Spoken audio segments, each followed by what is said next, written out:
Le règne présidentiel de Recep Tayyip Erdogan a commencé. Le nouveau chef de l'État a prêté serment ce jeudi, puis a décerné à son prédécesseur Abdullah Gül une médaille d'honneur pour service distingué. Il a annoncé que l'accession de la Turquie à l'Union européenne, le processus de paix avec les Kurdes et les réformes démocratiques seraient des priorités. Les fonctions du président turc sont pour l'heure protocolaires, mais Erdogan a bien l'intention de changer la donne.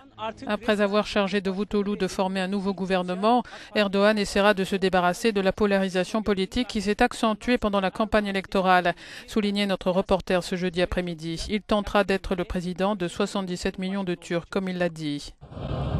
Élu le 10 août dès le premier tour de l'élection présidentielle, alors qu'il était Premier ministre depuis 2003, Recep Tayyip Erdogan entame un mandat de 5 ans. Il est le 12e président de la République de Turquie. Le principal parti d'opposition, le CHP, lui reproche d'avoir violé la Constitution en restant Premier ministre après son élection. Des élus du CHP ont d'ailleurs quitté bruyamment l'hémicycle avant la prestation de serment.